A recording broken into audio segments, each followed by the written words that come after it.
అంతేకాదు కైకతో సవాల్ వచ్చింది ఆయనకి. అప్పుడు ఆవిడ ఏమందో తెలుసా, నీకు కదయ్యా పట్టాభిషేకం మా అబ్బాయికి భరతుడికి, పైగా నువ్వు 14 ఏళ్ళు వనవాసానికి వెళ్ళాలి, ఇది మీ నాన్నగారి ఆజ్ఞ అనగానే రాముడు ఏమన్నాడంటే, అమ్మా నాన్నగారి ఆజ్ఞ అని మీరు చెప్పక్కర్లేదు, మీ ఆజ్ఞ అయినా నేను చేస్తానని చెప్పాడు. అది గట్టి సమాధానం. నేను ఎప్పుడు సవత్తల్లిగా భావించలేదమ్మా, మా అమ్మ ఎంతో నువ్వు అంతే. మా నాన్నగారు నిజానికి తండ్రి ఆజ్ఞ కాదండి. రాముడు పితృవాక్య పరిపాలకుడు అంటే వాల్మీకి రామాయణం ప్రకారం అక్షరాల ప్రకారం చూస్తే అది పితృవాక్యం కాదు, కైకేయి వాక్యమే. తండ్రి లేచి చెప్పలేదు కదా, మీకు లెక్కగా ఉండాలంటే చెప్పాలి కదా. తండ్రి లేచి నాయన రామ నేను వరం ఇచ్చిన మాట నిజం, ఆ మాట నువ్వు నిలబెట్టాలి అంటే అది తండ్రి ఆజ్ఞ. ఆయన అనలేదు, ఆయన మూర్చిపోయాడు. మూర్ఛ నుంచి తేరుకుని కూడా రాముడికి మొహం చూపించడం ఇష్టం లేక నేల మీద పడుకుని ఉన్నాడు కైక మందిరంలో. ఆయన నోరు మూయించేసి బయటకు వచ్చేవాడు చెప్పింది. దాన్ని రాముడు ఎలా తీసుకున్నాడంటే, లోపల ఏం జరిగిందమ్మా మా నాన్న నేను చూస్తా, ఇదేమిటో తెలియాలి అని ఏదో అనుకోని హత్య ఏదో జరిగితే పోస్ట్ మార్టం అన్నట్టుగా ప్రయత్నాలు చేయాల, లోపలికి వెళ్ళాలా, విడితే చాలా నిజాలు బయటపడేవి. రాముడు వెళ్ళనిస్తాడా, దశరథుడు ఆపేసేవాడు. నేను చచ్చిపోయినా మంచిదే, నా మాట పోయినా మంచిదే, ఈ దుర్మార్గురాల మాట నువ్వు వినొద్దురా అనేవాడు. ఇవన్నీ వస్తాయని తెలుసు. తండ్రి మాట తప్పాడనే అప్రతిష్ట వస్తుంది, సూర్య వంశానికి మచ్చ వస్తుంది. చంద్రుడికైనా మచ్చ ఉందేమో కానీ సూర్యుల్లో మచ్చ లేదు కదా. సూర్య వంశంలో ఉన్న నా తండ్రికి మాట తప్పాడనే మచ్చ ఎందుకు రావాలి, అది నేను చెయ్యగలను కదా, ఆ మాట తప్పకుండా చేయగలను కదా అని రాముడు వెంటనే, అమ్మా ఆయన చెప్పారని నువ్వు చెప్పక్కర్లేదమ్మా, నువ్వు చెప్పినా చాలు నేను చేస్తాను అంటూ ఏమన్నాడంటే, నాకమర్థపరో దేవి. వాల్మీకి ఇక్కడ అద్భుతమైన మాట చెప్పిస్తాడు రాముడి చేత. నాకమర్థపరో దేవి లోకమా వస్తుముత్సకే, నాకం అర్థపరో దేవి లోకమా వస్తుముత్సకే, విద్యమాం ఋషిభిస్తుల్యం విద్యమాం ఋషిభిస్తుల్యం కేవలం ఆత్మ సంస్థితం. విద్యమాం ఋషిభిస్తుల్యం కేవలం ఆత్మ సంస్థితం. అమ్మా మనిషికి ఎప్పుడు త్యాగం చేసేటప్పుడు, ఒక సవాల్ చేసేటప్పుడు ఆత్మాభిమానం వస్తుందండి. ఆ పౌరుషంలో వచ్చింది ఒక మాట, అమ్మా నా గురించి నీకు చాలా తక్కువ తెలుసు తల్లి, నేనేమనుకోవద్దు, నువ్వేమనుకోవద్దు, పెద్దదానివి తల్లివి కదా. నాగం అర్థపరో దేవి, ఓ దేవి, తల్లి అనలేదండి, ఓ దేవి, నువ్వు పట్టాభిషిక్తురాలి అవుతావు కదా, రాజమాతవి కదా, నిన్ను దేవి అనాలి. మేమందరం అంటాము, ఏముందట. నాగం అర్థపరగా, నాకు డబ్బు పదవి పీఠం పెద్ద ముఖ్యం కాదు. నాన్నగారు ఇస్తానన్నారు కాబట్టి, రాజ్యం చేయమని అడిగారు కాబట్టి, అది తండ్రి ఆజ్ఞగా భావించి నేను తీసుకున్నాను. అంతేకాని అదేదో నాకు హక్కు అని నేను వెంటనే స్నేహితుడిని పిలిచి ప్రెస్ మీట్ పెట్టలేదు. ఇక్కడ నాకు అవసరం లేదు ఇవన్నీ. నాగం అర్థపరో దేవి ఇలా అనడానికి ఎంతమంది అన్నదమ్ములు అప్పచెల్లుళ్ళు తల్లిదండ్రుల దగ్గర సిద్ధంగా ఉన్నారండి. సిద్ధంగా ఉంటే వాళ్ళు రామచంద్రమూర్తితో సమానం, వారికి నమస్కారం. అక్కగారికి తులం బంగారం తండ్రి ఎక్కువ ఇస్తే కేసెట్టిన చెల్లెల్ని చూశాను నేను, నమ శివాయ. ఆ చెల్లెలకి నమస్కారం, నా ఇండియాకి నమస్కారం, నా రామాయణానికి నమస్కారం. ఇంత చేస్తే తులం బంగారం, అది కూడా తులం 90,000 ఉన్న రోజుల్లో కాదు, 9,000 ఉన్న రోజుల్లో. పైగా నీకు అదంటేనే ప్రేమ ఎక్కువ, నేనంటే ప్రేమ లేదని గోకేసి పామేసి పీకేసి ఆ తండ్రి గుండెపోటు కూడా కారణమైంది. తులం బంగారం, ఇదే సోదరత్వం, ఇది సోదరత్వం. అక్క చెల్లెలు ఇద్దరు, తండ్రికి ఏదో ఇవ్వాలనిపించింది ఇచ్చాడు, దానికి కారణాలు దానికి ఉంటాయి. ఎందుకంటే ఆవిడ పెద్ద కూతురు పెళ్లికి తక్కువ ఖర్చు పెట్టాడు, ఈవిడికి ఏదో ఎక్కువ ఖర్చు పెట్టాడు, ఏదో కొంచెం తేడాలు ఉన్నాయి, కట్నాలు కూడా తేడాలు ఉన్నాయి, అదేదో అనుకోకుండా ఇచ్చాడు, సరిపెట్టుకోవచ్చు కదా. కోర్టు కేసుకెళ్ళారండి, 12 ఏళ్ళు కొట్టుకున్నారు, 12 ఏళ్ళు అప్పచెల్లెళ్ళు. ఆడ మగ అంత సమానమేనండి, దుర్లక్షణాల్లో అందరూ సమానం. మొత్తం స్త్రీలు పురుషుల్ని మించిపోయారు, అనుమానం ఏం లేదు ఇక్కడ. ఇంక సమానమైన కొట్టుకోకల, మంచి లక్షణాలు కాదు, చెడ్డ లక్షణాల్లో మొత్తం మేము తాగుతాం, మేము తిరుగుతాం, మా ఇష్టం. డ్రంక్ అండ్ డ్రైవ్ లో మీరు ఎంతమంది పట్టుబడ్డారో మేము పట్టుబడతాం. అదే ఉమెన్ హక్కు అంటే, స్త్రీల హక్కులు అంటే అవే, డ్రంక్ అండ్ డ్రైవ్. మీరేనా తాగేది, మేము తాగకూడదా? మీరేనా ప్యాకెట్ మేము ఆడకూడదా? మీరేనా ఈ మధ్య కోడి పందాలకు కూడా తయారయ్యారు, నమ శివాయ. అబ్బో కోడి పందాలు కాదు, ఇప్పుడు లేడీ పందాలు. ఏవి ఇదివరకు కనీసం ఈ దేశంలో సగం జాతి ఈ దుర్వ్యసనాల జోలికి రాదు అని మా పోటీగాళ్ళం ఆనందించాము. ఇప్పుడు అన్ని వ్యసనాలు అందరికీ తగులుకున్నాయమ్మా, దేశం మొత్తం నాశనం అయింది. ఈ రంగం ఆ రంగం లేదు. ఇంకా ఏమన్నా అంటే మేము ఆడకూడదా? అది తప్పు కదమ్మా. తప్పులో ఎలా పోటీ పడతారండి? అర్థం కాదు. మంచిలో పోటీ పడాలి. నీ మొగుడు సాహసం చేశాడు, నువ్వు సాహసం చేయ. వాడు పేకాడితే నువ్వు పేకాడతావా? వాడు తాగితే నువ్వు తాగుతావా? ఇదంతా సహగమనం ఏంటి? నాకు అర్థం కాదు. ఇది పాతివరిత్యం అంటారా? వాడు తాగితే అందరి నుంచి బయటపడాలి, కానీ వాడితో పాటు నువ్వు తాగుతావు. పిల్లలు ఏం చేయాలి? వాళ్ళు తాగుతారు. మీరు పీపాలు తాగుతారు, వాళ్ళు గ్లాసులు తాగుతారు. జరగకుండావన్నీ జరుగుతాయి. ఎక్కడ దేంతో పోటీ పడాలి? స్త్రీలైనా పురుషులైనా బలహీనులైనా బలవంతులైనా మంచిలో కదా, చెడ్డలో పడుతున్నారేమిటండి విచిత్రంగా. మరి ఆత్మహత్యలు జరిగాయి, మానభంగాలు జరిగాయి, అక్రమ సంబంధాలు ఏర్పడ్డాయి, మనం అంటే జరగవా? ఎందుకు జరుగుతున్నా? మద్యపానం కారణంగా జరుగుతున్నాయి. ఇవాళ పత్రికలో వార్త చూడడం, ఆంజనేయ స్వామి మొక్కు తీర్చుకుందామని వెళ్ళిందిట ఒక ఆవిడ. ఆంజనేయ స్వామి మొక్కు, ఆవిడ దూరం పల్లెటూళ్ళలో ఉందిట. అక్కడికి వెళ్ళినప్పుడు ఎప్పుడో మొక్కుకుంది. ఏమిటి? ఇక్కడ మొక్కు తీర్చుకుని ఓ పూట ఇక్కడ రాత్రి పడుకొని పొద్దున్న ఎడతానని. అది శాపం అయిపోయిందమ్మా ఆవిడ జీవితానికి. అక్కడికి వెళ్ళింది. ఇవాళ పత్రికలు చదవండి, నా కడుపు దేవేసింది. నాకు ఇంత కారులో వస్తూ చదివా, కడుపు దేవేసింది నిజంగా. ఇదేమిటి ఇదేమిటి ఇదేమిటి? ఆంజనేయ స్వామి అయినా కాపాడద్దా అనిపించింది నాకు. కోపం ఆంజనేయ స్వామి మీద వచ్చింది నాకు. మొక్కు తీసుకుందుకు వచ్చింది, బంధువుని తీసుకుని వచ్చింది పాపం కూడా. మొక్కు తీరు బెల్లమ్మ ఏదో నైవేద్యాలు ఏవో పెట్టింది. సాయంత్రం పొద్దుననగా వచ్చింది, ఉపవాసం ఉంది పాపం. సాయంత్రం అదేదో ప్రసాదం తింది. రాత్రి భజన కార్యక్రమంలో పాల్గొంది. అక్కడ పడుకోవాలి కదా, పడుకుంది. 11ంటికి మాత్రం వెళ్లాల్సి వచ్చింది, తప్పదు కదా. అక్కడ టాయిలెట్స్ తాళాలు వేసి ఉన్నాయి. గుట్టసాటుకు వెళ్ళింది, బంధువుని ఎదురుగా నిలబెట్టింది. అక్కడ ఎవడో చూసాడు, ఒకడు కాంట్రాక్ట్ లేబర్. వాడు తాగేసి ఉన్నాడు. వాడు ఫోన్ చేసి 6గురిని పిలిచాడు. 7గురు కలిసి ఇల్లాలని 11:30 నుంచి 3 గంటల వరకు వేధించారమ్మా. ఎంత దారుణం, ఎంత దారుణం. ఏ దేశంలో ఉన్నాం, ఏ సమాజంలో ఉన్నాం? నేను ఎవరిని అంటలేదు. ఆ సీసా చేసిన తప్పమ్మ.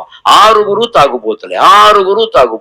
కనీసం ఆ ఇల్లాలు, నాకు దాహం వేస్తుందిరా, మంచినీళ్ళు ఇవ్వండి అంటే పొయ్యకూడదు పోశారమ్మా ఆవిడ మీద. ఇంత హింస భరించి ఆవిడ బయటకు వచ్చి బంధువుని కట్టేశారు, దూరంగా వాడిని మంటరాతి కట్టేశారు, కాళ్ళు చేతులు కట్టేశారు. ఈవిని ఇలా చేశారు, గ్యాంగ్ రేప్.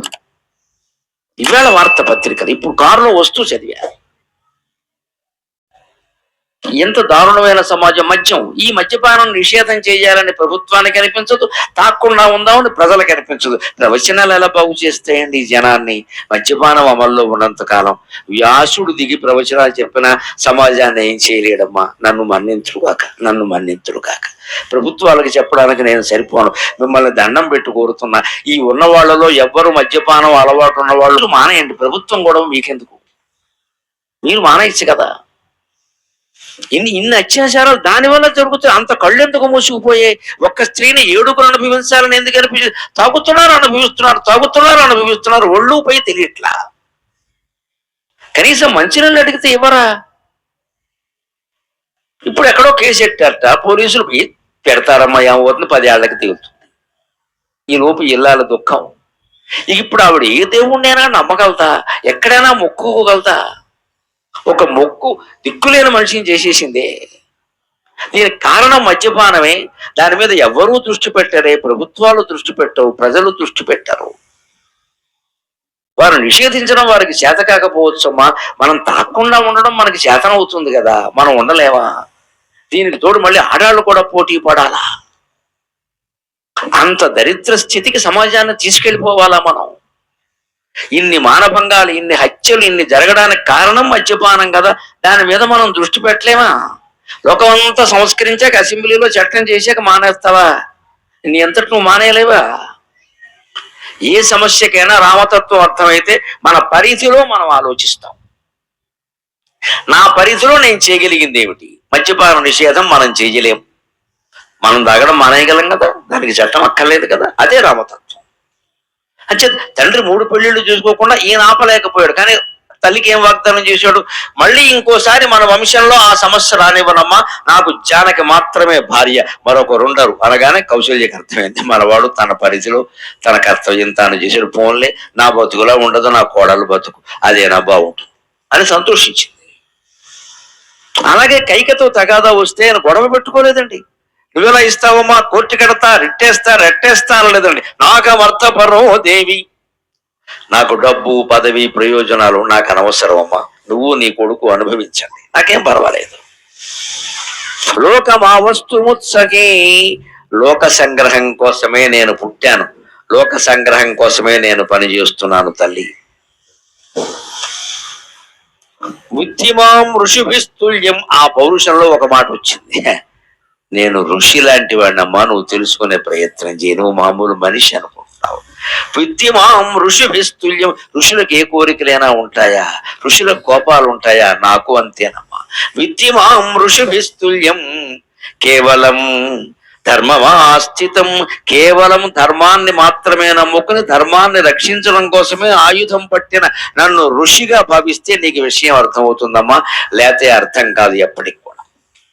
ఇది రామతత్వం. అలాగని రాముడు అన్ని చోట్ల శాంతంగానే ఉండమని చెప్పాల, చేతకాని వాళ్ళ ఉండమని చెప్పాల. విపరీత క్షమాగుణం పనికిరాదు, ఏ యుగంలోనూ పనికిరాదు, కలియుగంలో అసలే పనికిరాదు. సుగ్రీవుడు ఇచ్చిన మాట తప్పాడు, ఆయనకి రాజ్యం వచ్చింది, కానీ సీతాదేవిని అన్వేషించడానికి మనుషుల్ని పంపలా. అప్పుడు రాముడు లక్ష్మణుడి చేత హెచ్చరిక చేయించాడు. రాముడికి మనకి ఇస్తున్న సందేశాన్ని మనం గమనించాలి. రామతత్వం అంటే పౌరుషం కూడా. సుగ్రీవుడు మాట తప్పాడు, భోగాల్లో మునిగిపోయాడు. వర్షకాలం, ఓ తాగి దందనాలు, చిందు విందు మందు పందు, వాడు ఇష్టం. ఇంకా రాజ్యం వచ్చేసిందిగా, 4 నెలలు అయింది, మాట్లాడడం లేదు. గుర్తు చేయాలి కదా. మనం కాస్త జీవితంలో, సంసారంలో అయినా, సమాజంలోనైనా, కార్యాలయంలోనైనా కాస్త గట్టిగా లేకపోతే కొన్ని పనులు అవ్వండి. చేతకాని వాళ్ళ కూర్చోకూడదు. అక్కడ ఎవడో బాకీ ఉన్నాడు, ఎంతకి ఇవ్వట్లా, వారానికి ఒకసారి టైం పెట్టుకుని ఫోన్ చేయి, ఓ 10 సార్లు చెయ్యి. అక్కడి నుంచి కొంచెం భాష శైలి మార్చు, ఆబ్జెక్టివ్ టైప్ భాష వాడు. అక్కడి నుంచి అవతల మీద అశ్లీలం కూడా వాడు, సగమైనా బాకీ వసూలు అవుతుంది. ఈ కాలంలో చేయాల్సిందంతే. వాళ్ళని ఎంత తిట్టినా వాళ్ళకి బుద్ధి రాదు, పోనీ అంటే ఇక అలా చాలా పోతాయి. పైగా వీళ్ళ బాకీ మనం వసూలు చేసుకోలేకపోయామని వీళ్ళు ఊళ్ళో చెబుతారు, వాళ్ళు కూడా పట్టుకుపోతారు మన డబ్బు, లోకివే పోతారు. వాళ్ళు వదలరు, వాళ్ళ డబ్బు వాళ్ళకి ముఖ్యం. కష్టపడి సంపాదించుకున్నామండి, కాస్త గట్టిగా ఉండాలి. సుగ్రీవుడు మాట తప్పినట్టు తెలియగానే ఆయన అశ్రద్ధ చేస్తుంటే లక్ష్మణుల చేత సమాధానం చెప్పిస్తాడు. ఒక్క మాట చెప్పు సుగ్రీవుడికి, నచ సంకుచిత పంథాయన వాలి హతోగతక, వాలి వెళ్ళిన మార్గం ఉందే అది ఇంకా తెరిచే ఉంది, స్టిల్ ఇట్ ఈజ్ ఓపెన్ అని చెప్పమన్నారండి. అది రాముడు అంటే. అంటే లేపేస్తాను రై నిన్ను, మీ అన్నగారు లేపినట్టే, జాగ్రత్త చూసుకో, వాడికి ఇంకా చెట్టు చాటు నుంచి లేపా, నిన్ను ఎదురుగా వచ్చి లేపేస్తాను.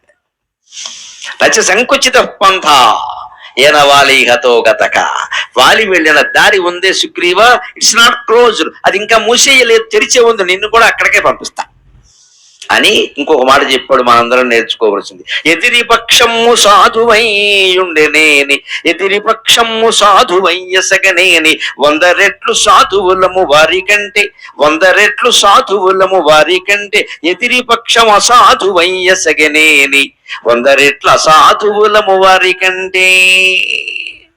ఇది మనం గ్రహించాలి. ఎప్పుడు ఎదుటి వాళ్ళు మన పట్ల సాధువుగా ఉంటే, మంచిగా ఉంటే, మనం 100 రెట్లు సాధువులుగా ఉందాం, అభ్యంతరం లేదు.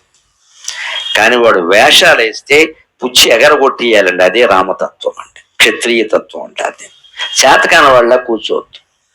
ఎప్పుడో 10 ఏళ్లకి ఏదో జరిగితే అప్పుడు మన బాకీ కొట్టారు కాబట్టి అది కాదు, నీ చేతకానితనం అది. వాడి కర్మకి వాడే పోతాడు, కుదరదు. మన కర్మకే వాడు పోవాలి. ఏం చెయ్యాలో అది చెయ్యాలి, చేసేసి చేతులు దులుపుకోవాలి. వేదాంతం అంటే ఇవ్వవలసిన బెదిరింపులు ఇచ్చేసి తీసుకోవలసిన కక్ష ఏదో తీర్చేసుకు అప్పుడు వాడికి ఇంకా మనసులో పెట్టుకోవద్దు, వదిలేయాలి. మనసులో పెట్టుకుంటే మళ్ళీ జన్మెత్తాలి. మనస్సులో వదిలేయమన్నారు, భౌతికంగా వదిలేయమని భారతీయ వేదాంతం చెప్పదు. శత్రువుని ఛేదించాల్సిందే. అగ్నిశేషం, శత్రుశేషం, రుణశేషం ఉండకూడదు. ఇవాళ యువతరం ముఖ్యంగా గ్రహించాలి.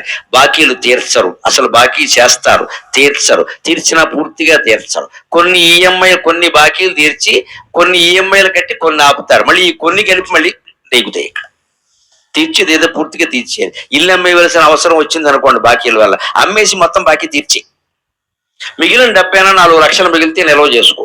అంతేగాని మొత్తం తీర్చేస్తే కష్టం, అందుకని సగం తీర్చడం, మళ్ళీ సగం పట్టి ఇంకోటి ఏదో కొండని చేస్తే ఇవి అవి కలిపి మొత్తం 2 ఇళ్ళు అమ్మేయాలి. తర్వాత ఇప్పుడు రుణశేషం ఉండకూడదండి, శత్రుశేషము అంతే. అందుకని రాముడు జవాబు ఇచ్చాడు. ఎదుటి వాళ్ళు సాధువులుగా ఉంటే మనం 100 రెట్లు వాళ్ళకంటే సాధువులుగా ఉంటాం, వాళ్ళు క్రూరుడుగా వ్యవహరిస్తే 100 రెట్లు క్రూరంగా ఉంటాం. ఈ విషయం సుగ్రీవుడికి చెప్పమన్నాడు. లక్ష్మణుడు వెళ్ళి చెప్పిన తర్వాత వెంటనే సుగ్రీవుడు కదిలాడు. సీతాదేవి కోసం యాత్ర జరిగింది. ఇంకొక మాట మనం రామతత్వాన్ని గురించి చెప్పుకొని 5 నిమిషాల్లో మనం సెలవు తీసుకుందాం. యుద్ధానికి ముందు రోజు ఎప్పుడు రాముడు అనవసరంగా హింసని కోరడు, హింస చేయవలసి వస్తే ఆగడు, యుద్ధాన్ని కోరడు. భారతీయ తత్వం అంతా అక్కడే ఉంది.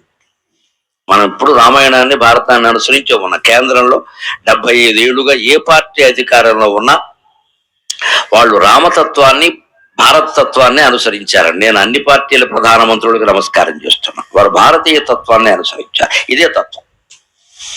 వాడు సాధువుగా ఉంటే మనం సాధువుగా ఉంటాం, వాడు అసాధువుగా ఉంటే మనం లేపేస్తాం, అది వేరే విషయం. అంతేకాదు రాముడి దగ్గర ఒక ప్రధానమైన తత్వం ఉంది.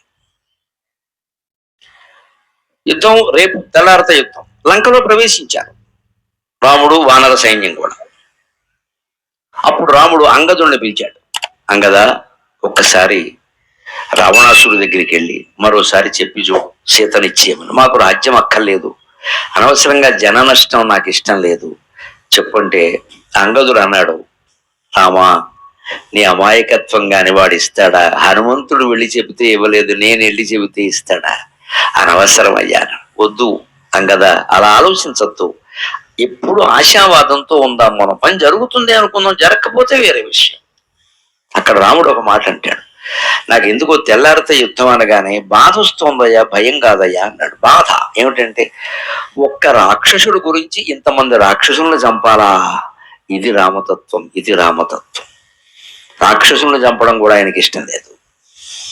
చేసిన తప్పు ఒక్క రాక్షసుడే కదా, వాడు ఒక్కడో యుద్ధానికి రాకూడదా? వాడు నేను దెబ్బలాడుకునే వాళ్ళం సరిపోయేది. వీడికి ఎంత సైన్యం ఏమిటి? వీడి సైన్యాన్ని ఎదిరించడానికి నేను మీ అందరినీ తీసుకురావడం ఏమిటి? ఇంత యుద్ధం ఎందుకు అసలు? ఇవాళ గాజా యుద్ధం, ఇజ్రాయిల్ గాజా హమాస్ యుద్ధం. ఇవాళ రష్యా ఉక్రెయిన్ యుద్ధానికి సమాధానం రామాయణంలో ఉందమ్మా. రామాయణ భారతాలు లక్షల ఏళ్ల పాటు ఎందుకు ఉంటాయంటే ప్రపంచంలో ప్రతి సమస్యకి సమాధానం వాటిలో ఉంది. ప్రతి సమస్యకు ఉంది, ఈ యుద్ధానికి సమాధానం ఉంది. తమువాచ తతో రామక లక్ష్మణం శుభలక్షణం, తమువాచ తతో రామక లక్ష్మణం శుభలక్షణం. లక్ష్మణుడు ఇచ్చాడు ఈ సలహా, అంగదుడు కాదు. ఎందుకు అన్నయ్య, రాయబారం అనవసరం, రావణాసురుడు వినడు. హనుమంతుడు చెప్తే వినలేదు, వింటాడా? మళ్ళీ అంగదుడిని పంపడం అది కాదు లక్ష్మణ, ఒక్కసారి ఆలోచిద్దాం. నైకస్య హేతో రక్షాంసి పృథివ్యాం హంతుమర్హసి. శుభలక్షణాలు కలిగిన వాడి అహింసాపరంగా ముందు ఆలోచించవయ్యా. హింస ఎలాగూ తప్పదు, వచ్చినప్పుడు మనం పడతాం, కానీ ముందే ఎందుకు? కాస్త అవకాశం ఇద్దాం. నైకస్య హేతో రక్షాంసి పృథివ్యాం హంతుమర్హసి. ఒక రాక్షసుడు చేసిన తప్పుకి రాక్షస వంశాన్ని మొత్తం నాశనం చేయడం ధర్మం కాదు అని చెప్పాడమ్మా ధర్మమూర్తి రామచంద్రమూర్తి. ఆధునిక కాలంలో మనకి ఎవరితో తగాదా వచ్చినా సరే వారితోనే మన తగాదా. వారి భార్యతో కానీ, వారి పిల్లలతో కానీ, వారి బంధువులతో కానీ, వారి కులం వాళ్ళతో కానీ అసలే మనకి తగాదా లేదు. ఇది మన మనస్సులో ఉండాలి. మనం చేసే పెద్ద తప్పు ఏమిటంటే, ఏ కులం వాడైనా ఒకడెవడైనా మగాడు మనకు ₹1,00,000 బాకీ ఎక్కడదు, ఆ క్యాస్ట్ వాళ్ళు అందరూ ఇంటేనే అని ఇంత పొడుగు వ్యాఖ్యానం చేస్తారు. ఆ క్యాస్ట్ వాళ్ళు అందరికీ లేదు, వాడు ఒక్కడికే ఉందో చెప్పు. ఇది రామాయణం చెబుతుంది. ఎవరు తప్పు చేసినప్పుడు దాన్ని తగ్గించి మాట్లాడాలి. ఒప్పు చేస్తే పెంచండి. ఒక మనిషి ఎవరైనా మనకు ఉపకారం చేస్తే ఆ కులం వాళ్ళందరూ ఉపకారస్తులండి ఏమైనా కానీ అనండి, పర్వాలేదు. ఒకడు మంచి పొదుపరి ఉన్నాడు అనుకోండి, డబ్బు పొదుపు చేసుకున్నాడు, ఆ కులంలో అందరూ ఇలాగే డబ్బు పొదుపు చేసుకుంటారండి అనండి, వాళ్ళంతా సంతోషిస్తారు.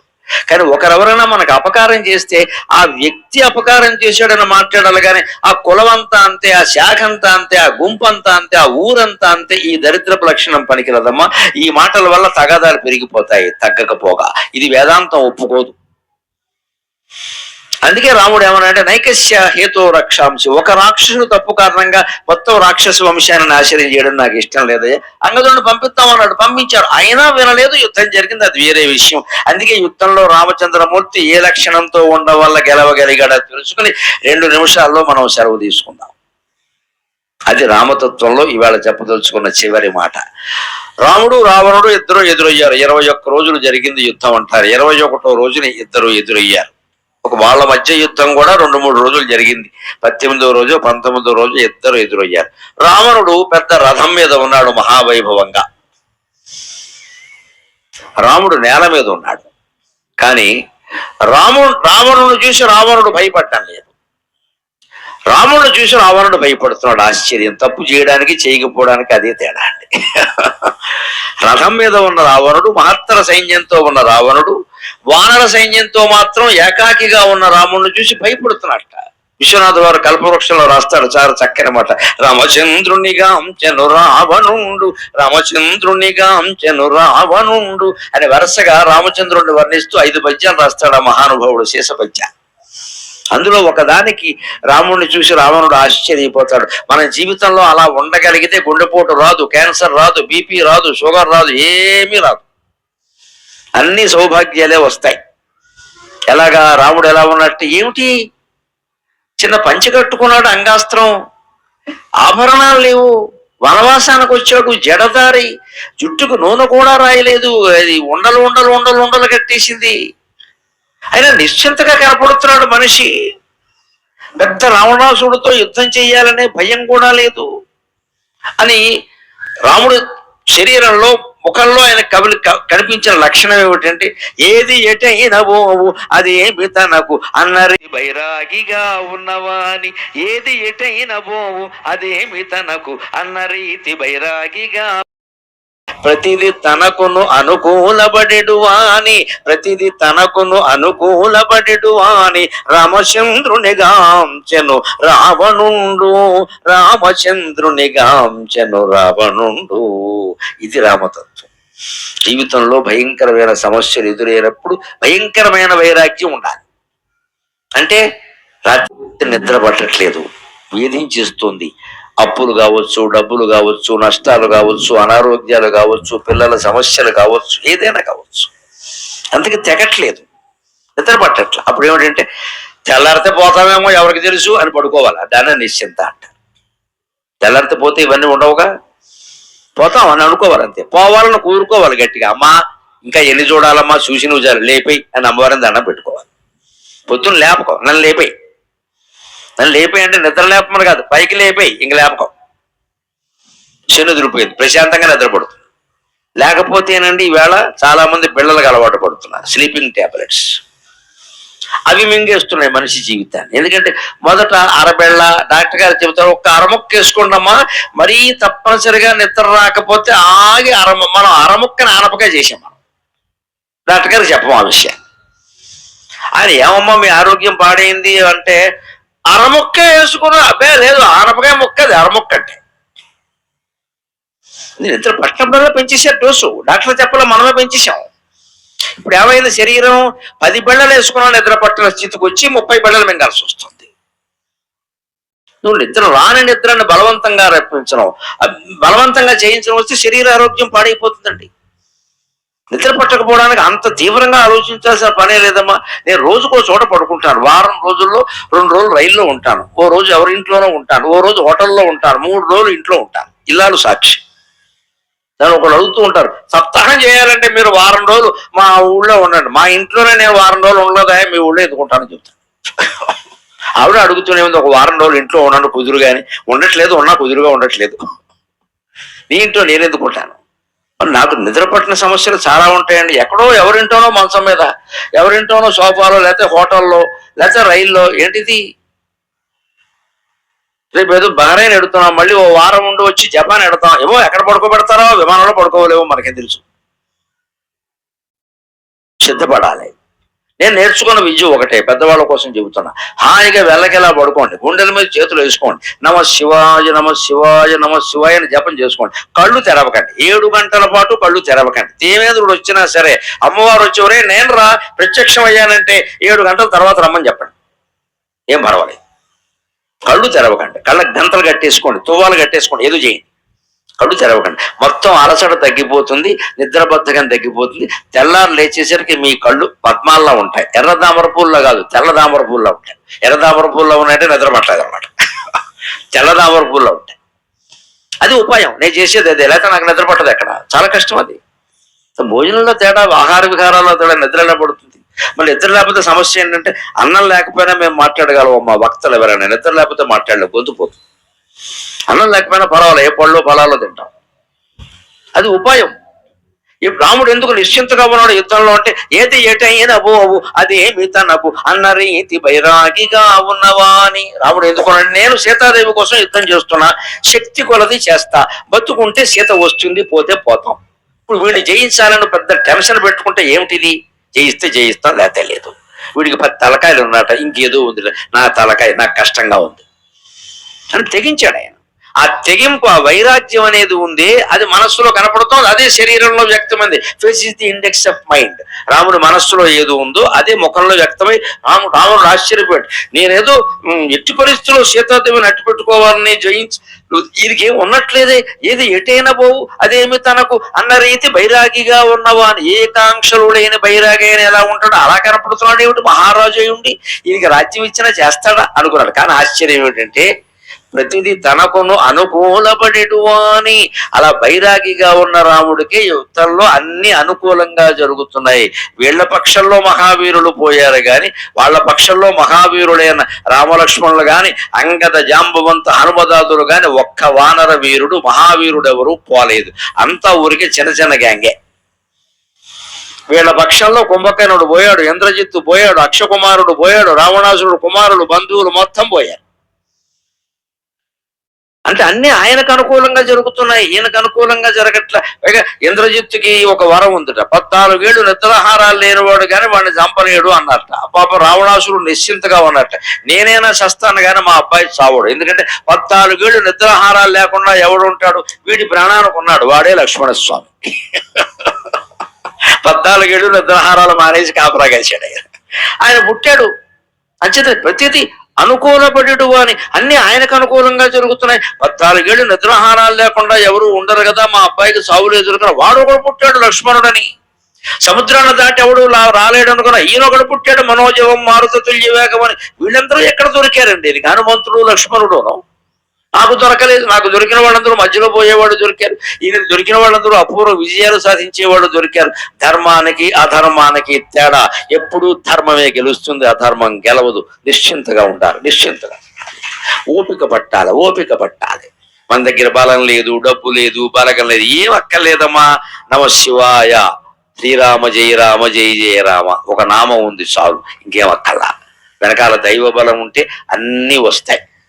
ప్రజాదరణ ఉన్నవాడికి ప్రభుత్వాదరణతో నిమిత్తం లేదు, దైవానుగ్రహం ఉన్నవాడికి ప్రజాదరణ ప్రభుత్వాదరణ ఏది అక్కర్లేదు, దైవానుగ్రహం చాలు, అన్నీ వస్తాయి.